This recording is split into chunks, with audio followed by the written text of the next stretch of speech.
And to help us make sense of the latest developments in this pandemic, we are joined now by Dr. Alok Patel of Stanford Children's Health. Doctor, thank you so much for being here. The WHO said today that Omicron is spreading at a rate we have not seen with any previous variant. What concerns you most about what we're seeing overseas in places like South Africa and also the UK?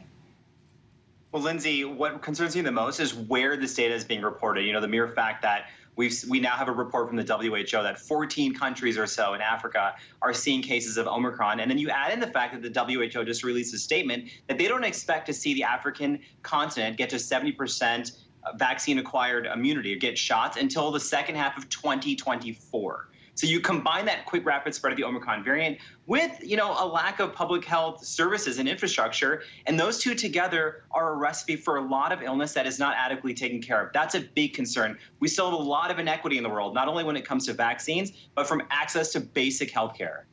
Given that the U.S. usually follows lockstep what happens in Europe, is it just a matter of time, essentially, before we see that same acceleration in Omicron cases here?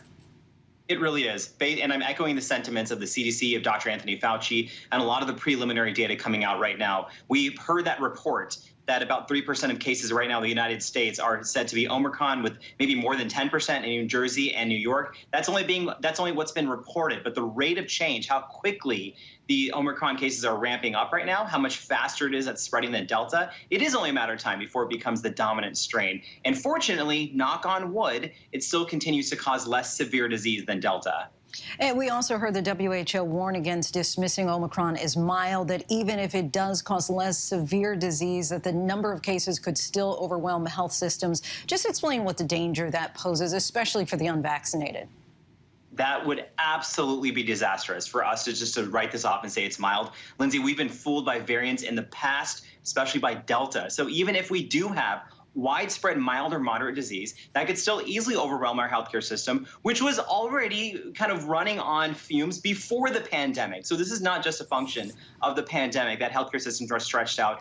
I work in a hospital taking care of hospitalized children. We get filled every single cold and flu season, regardless of COVID-19. So that is something to really take into a concern. But also, there are some unknowns. I don't know what this is going to do in terms of long COVID. We don't know how this is going to affect the particularly vulnerable population, those who are elderly, those who have underlying medical conditions, or those who have no vaccine acquired or a natural immunity, such as young children. So we can't just make assumptions right now based on real-world data. We do need to keep our guard up.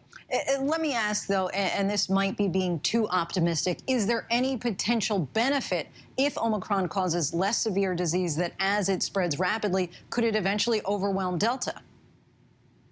I don't think you're being overly optimistic. I think that's a realistic question. It's one we're all asking as well. I mean, let's just have straight bar talk. Like, wouldn't it be a good thing if Omicron looked like a common cold and it spread everywhere and gave people natural immunity? That would be a better scenario than Delta, but better doesn't necessarily mean that it's ideal, because widespread transmission of coronavirus could still lead to new variants. And we just talked about how it may still cause a huge impact on our healthcare system as well. So I wouldn't want to push the narrative and say, don't worry about it, let it spread. We still have to do what we can to reduce transmission. And many parents, of course, are worried about a rise in cases among the young. Any concerns for you right now on Omicron and Delta and signs of causing more illness in children?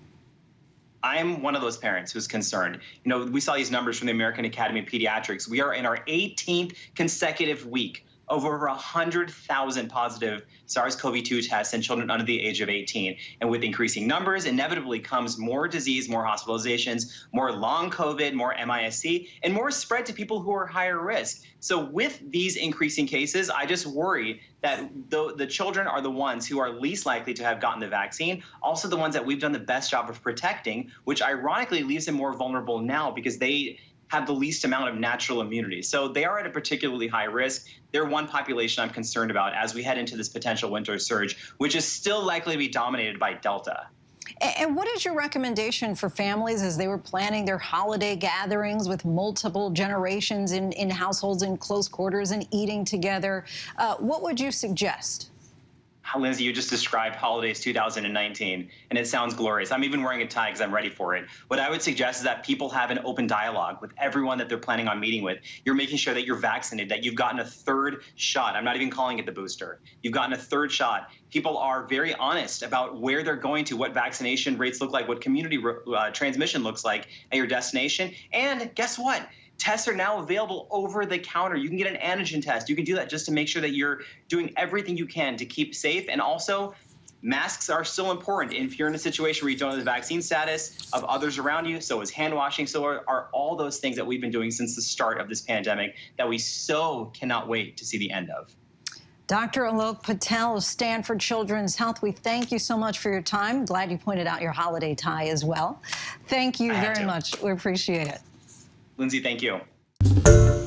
Hi, everyone. George Stephanopoulos here. Thanks for checking out the ABC News YouTube channel. If you'd like to get more videos, show highlights, and watch live event coverage, click on the right over here to subscribe to our channel. And don't forget to download the ABC News app for breaking news alerts. Thanks for watching.